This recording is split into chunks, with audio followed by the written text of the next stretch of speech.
छत्तीसगढ़ के बिलासपुर में गरीब लोग घटिया क्वालिटी का चावल खाने के लिए मजबूर हैं। जिले की राशन दुकानों से भी गरीबों को भूसा मिला हुआ बेकार चावल बांटा जा रहा है।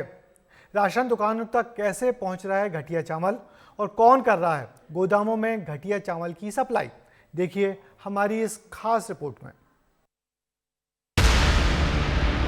गरीबों को घटिया चावल की सप्लाई। राइस मिलर्स पर कब होगी कार्रवाई?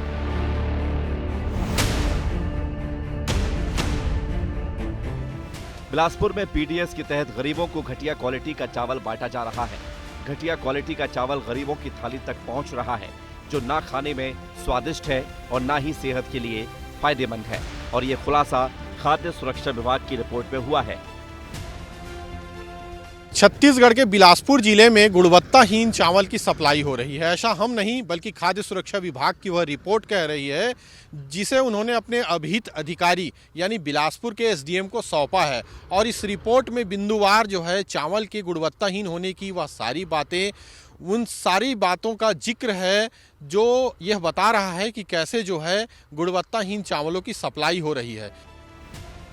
ये वही बिजोर का राज्य भंडार गृह है जहां से खाद्य सुरक्षा अधिकारियों ने चावल के सैंपल लिए थे। यहां राघव इंडस्ट्रीज ने जो चावल डंप कराया वो खाने लायक नहीं है।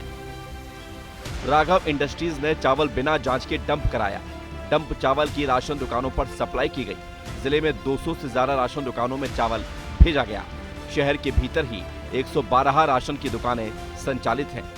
दुकानों से गरीबों को बांटा गया घटिया चावल। कभी उसना चावल, कभी भूसा मिला चावल बांटा गया।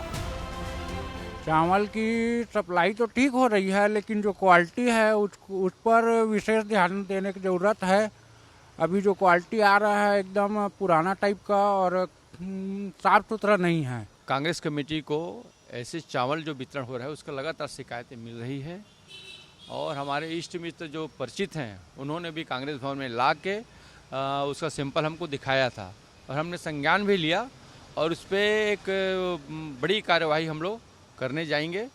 और निश्चित रूप से यह गरीब, शोषित, मजदूर लोगों के साथ अन्याय है। खाद्य सुरक्षा अधिकारियों ने इसकी रिपोर्ट बिलासपुर के एसडीएम को दी है और कार्रवाई के लिए आगे पत्र बढ़ाया गया है। फिलहाल इस मामले में जांच जारी है और जल्द ही संबंधित राइस मिलर्स पर कार्रवाई की बात भी कही जा रही है।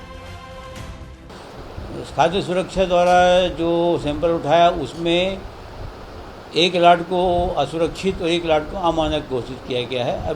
अभिहित अधिकारी के द्वारा निर्देशित पत्र के अनुसार जांच दल बनाकर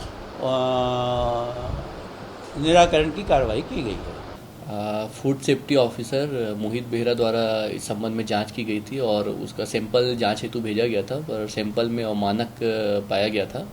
और उसके बाद यह चूंकि नान से संबंधित है, इसलिए डीएम नान को मेरे द्वारा पत्र लिखा गया है कि जो राइस मिलर है उन पे कार्रवाई की जाए और जो संबंधित अधिकारी उस पर कार्रवाई की जाए। अब कार्रवाई का इंतजार है, क्योंकि ये सीधे सीधे लोगों की भूख से जुड़ा मामला है। जिस चावल के जरिए लाखों लोग अपना पेट भरते हैं, उसी चावल में घोटाला हुआ है। राइस मिलर्स दोषी हैं, लेकिन सवाल अधिकारियों पर भी है जिनकी मौजूदगी में ये खेल हुआ है। क्या उन पर भी कार्रवाई होगी? क्योंकि अगर सिस्टम सजग होता तो वेयर हाउस तक घटिया चावल पहुंचता ही नहीं। तो आने वाले दिनों में यह भी बात देखनी जरूरी होगी कि क्या लिंगियाडी के वेयर हाउस कॉरपोरेशन से, बिजौर के कॉरपोरेशन से या राइस मिलर जो चावल सप्लाई करते हैं शासन को, उनके यहाँ से कितना क्वालिटी युक्त जो है चावल सप्लाई हो रहा है या लोगों को गुणवत्ताहीन चावल की सप्लाई की जा रही है। कैमरामैन छवि कश्यप के साथ आशीष दुबे, विस्तार न्यूज़।